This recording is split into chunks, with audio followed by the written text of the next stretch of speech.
Welcome to the Christian Atheist, where faith and reason fuse in the incarnation. Episode number 65. Update on the closing of our churches. On March 20th, 2020, soon after Jenny and I decided to launch the Christian Atheist, dedicating our lives to serve the Lord in this way, the world was rocked, not as we have come to understand by a pandemic, but by an irresponsible and ill-advised pandemic response that would forever change our world. We published this episode of The Christian Atheist as a call to Christian solidarity. We had little knowledge at the time what was happening, but our cautions and suspicions proved prescient. It is time to assess where we've come. First, that episode in its first appearance on the podcast platform.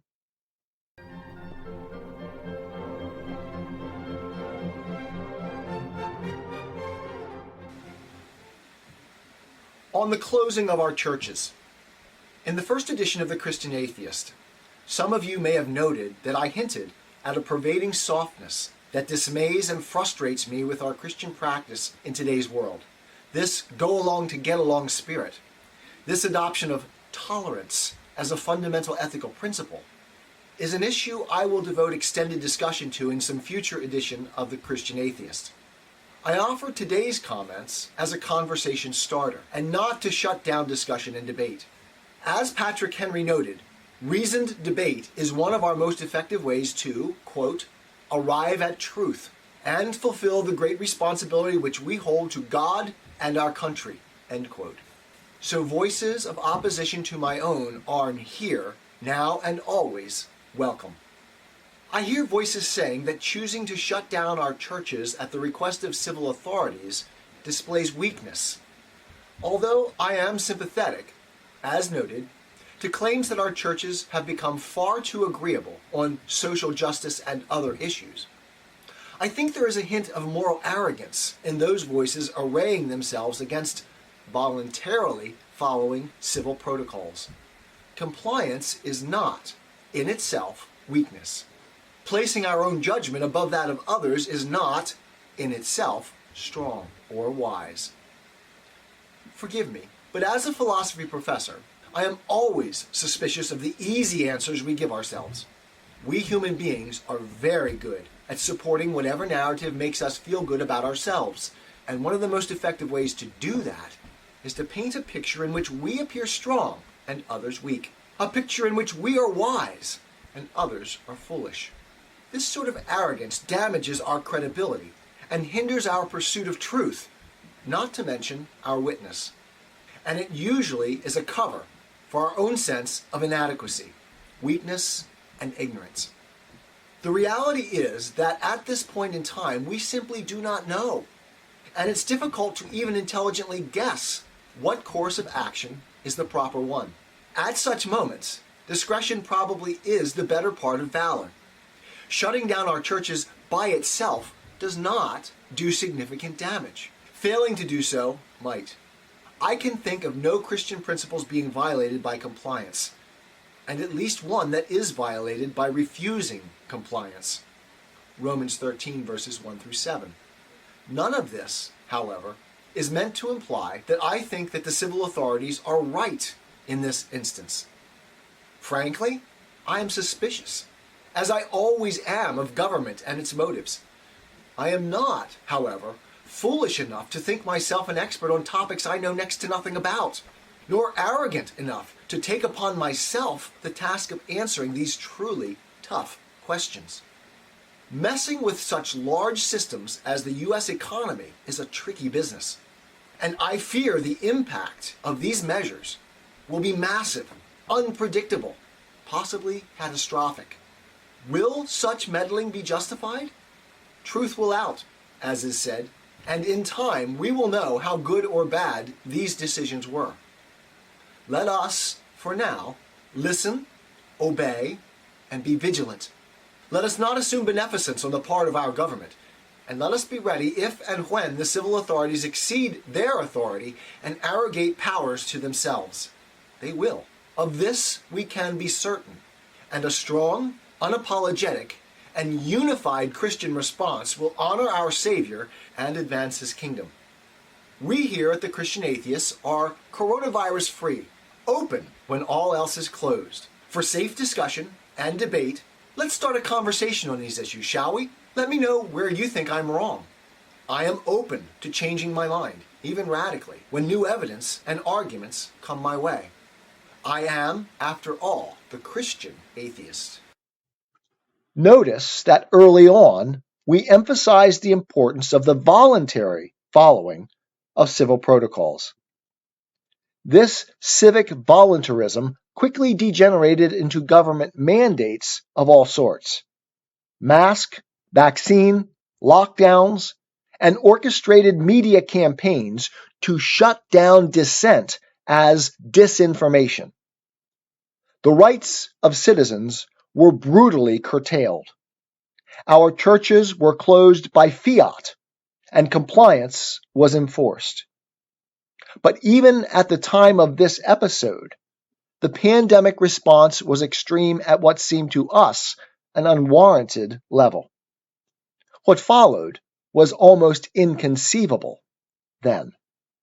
COVID was simply not the dangerous virus we were told it was, as became clear to us in real time. Yet the media campaign to stoke fear, not to mention hatred, was pervasive. Jenny and I looked about us, and what was evident simply did not align with the picture being painted. It seemed that we were being lied to and manipulated by the government and an enthusiastically compliant press. It seemed that the medical and scientific communities had ceded all their authority to independent thought in favor of groupthink and political orthodoxy. It seemed that partisan power structures were making real their threat to never let a crisis go to waste.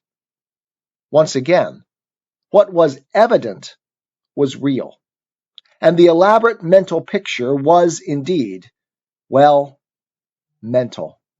We are led to believe a lie when we see not through the eye. I realize that most of our population does not remember the Soviet news of the Cold War era. Jenny and I do. On COVID, I challenge anyone to distinguish what our mainstream press and social media organizations did from Pravda's coverage of the Kremlin. Pravda means truth in Russian, a perfect parallel to the doublethink inherent in Western news coverage of COVID. Suddenly, the mere questioning of any of the statist dogma got you labeled a COVID denier, a spreader of disinformation. Public enemy number one. Anyone who dared to defy a mask mandate became a social pariah. Anyone who chose not to take the vaccine was an anti-vaxxer, akin to a Holocaust denier. I remember James Lindsay, in his New Discourses podcast, deliberately misstating the drug names ivermectin and hydroxychloroquine in order to avoid the censors that would cancel him just for mentioning them. The doublethink analogy is especially relevant, as in Orwell's 1984, every citizen is expected to simply accept what they are told, no matter how contradictory each new proclamation was to what preceded. We were expected to deny what reality, what science was telling us. Yet we were expected to simply comply by those who screamed bodily autonomy for killing babies when we objected to getting vaccinated. Many on the totalitarian COVID train fantasized about not just mandating, but actively and bodily forcing the vaccine on the reluctant. Thinking differently was not a matter of intellect, reason, and evidence, but of moral failure, just as in totalitarian societies. See the article in our description for this episode entitled, I Know What You Did Last Summer. On October 4th, 2020, we were sufficiently along in the progress of the virus to know things about which we could only speculate early on. It was on that date that the Great Barrington Declaration was signed. If you are unfamiliar with this document, you should stop this podcast and read it now. It can be found as a hot link in our description, or enter gbdeclaration.org. It made the rational case in the midst of the pandemic, while there was still time to change course, and was presented by some of the world's most well-informed epidemiologists, that we needed to change our failing strategy. It is a single-page read, easy to understand, and from hindsight, we cannot help but wish that they had won the day. Instead, they were demonized, deplatformed, and held up to public ridicule. They are now bringing suit in federal court, represented by the New Civil Liberties Alliance, against President Biden and his administration. The case is State of Missouri ex rel. Schmidt and others versus Joseph R. Biden and others. The case is based on newly discovered documentation showing that the Biden administration actively coerced social media companies to censor speech in direct violation of the First Amendment. I began sharing the Great Barrington Declaration with my classes almost immediately when I became aware of it. Almost as a body, my students simply accepted the predominant narrative, including the moral hatred and condemnation of dissenting views and those who refused the vaccine, resisted the autocratic takeover of economic activity, the lockdowns and social controls, who questioned the new orthodoxy. My students knew no other viewpoints. I had joined Jonathan Haidt's Heterodox Academy in November of 2018 and committed myself to maintaining a heterodox classroom in which alternate viewpoints are not only welcomed, but encouraged. For most of my students, there were only two types of people: those moral and good people who embraced the attempt to defeat COVID, and the bad people who were opposing it, about whom they knew nothing other than their moral bankruptcy, as painted by the government-controlled press organs. I presented the Great Barrington Declaration's viewpoint as a rational alternative to the orthodoxy. Many of my students are military or closely associated, and when the vaccine mandate on the troops came down, the anxiety level in my classes went up. By that time, August 24th, 2021, the science was clearly against mandates, as the vaccines were losing effectiveness. Yet the government continued to double down on the policy. This move outraged me, as even with previous COVID infection, which provides far superior immunity, there were no exemptions granted. Compliance must be total. Orwell's 1984 was looming. Clearly, the game was no longer about controlling COVID, but about controlling people. This brings us to an article Jenny and I will read on No Compromise later this week. It is called The Catastrophic COVID Convergence by Debbie Lerman. But like many on the left who are panicking as they wake up to the devastation of the culture that allowed their excesses to flourish, Ms. Lerman's vision is correct, but short-sighted. She points to four alliterative steps that together caused the catastrophic convergence: panic, politics, propaganda, and profits. In many ways, this should serve as a blueprint to analyze all the strategic actions being used to undermine our society. Panic is induced from above and below about a topic. For instance, global warming, social inequity, or Black Lives Matter.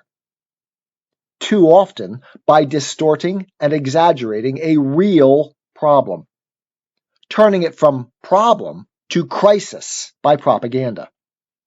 A crisis calls for immediate and rash solutions, whereas a problem needs slow and deliberate consideration. Politics and propaganda follow inevitably from the induced panic, as the two sides of the political spectrum invariably respond in predictable ways. One rushing headlong to, quote, fix the perceived problem, carrying the panicked population along with it, and the other resisting the ad hoc analyses and solutions being pushed. In this way, the division can be exploited.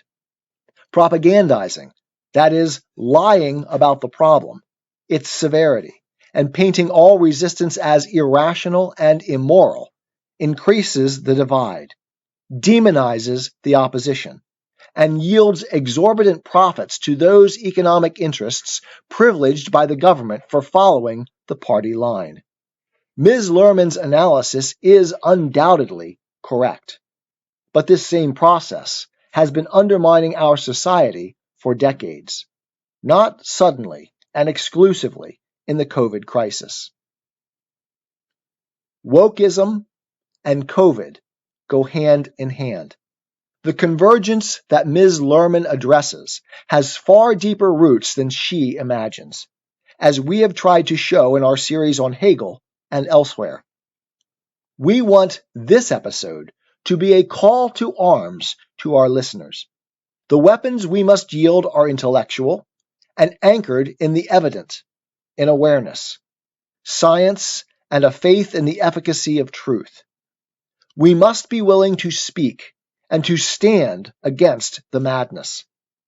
The time for passive acceptance has passed. When I called for Christian solidarity on the closing of our churches in March of 2020, I warned that the consequences of our COVID policy were, quote, possibly catastrophic, but that in time we will know how good or bad these decisions were. As this article indicates, we now know they were catastrophic. We have only begun to pay the consequences. Let us not assume beneficence on the part of our government, I said. And let us be ready if and when the civil authorities exceed their authority and arrogate powers to themselves. They will. Of this we can be certain.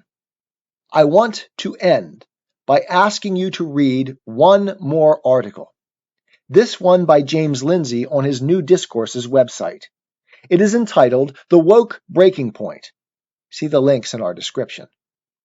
But I want to broaden the focus to the broader social context. What is your breaking point? When will you finally decide that enough is enough, and that it is time to fight back? It is important now to fix a line for yourself. Quoting James Lindsay, in circumstances like these threaten to be, everyone should stake out at least some tentative line that their current principles won't let them cross. And they need to do this before they've already crossed it and been forced to defend that which they currently find indefensible. End quote. Why? Because one of the most insidious strategies employed in this constantly shifting field is the degradation of principle itself. Unless you have a clear line in place, you will find yourself crossing all lines, slowly and imperceptibly by default. The underlying strategy is to transgress all traditional boundaries. This is the Hegelian dialectic literally rewriting the process of human thought. It is the point of the long march through the institutions. Academia was first to fall, but all along the way, the slow, inexorable push has colonized, weakened, and destroyed nearly all the bulwarks of Western civilization and culture. The family, faith, ethics, the rule of law, truth itself through progressive relativization. Science, medicine, our constitutional republic, and now even the military and our churches. Not to mention the evident distinction between man and woman, between children and adults. All of this must be, quote, criticized. That is, hollowed out of its traditional meaning and structure and made to serve the hyper-rational utopian vision. Can we win this battle? Of this, we can have no certainty. But if we continue to do nothing, they will win. Of this, we can be certain. I am a Christian, with the searching and skeptical mind of an atheist. I don't want to believe anything that isn't true. I know both sides of the looking glass, and I know them with open eyes. I choose Christ's side. I invite you to join me from wherever you stand before the looking glass. That's this week's episode. Thanks for listening, and remember, you can have your religious cake and eat it too. You can have reason, respect for science, a 21st century worldview, and be a Christian.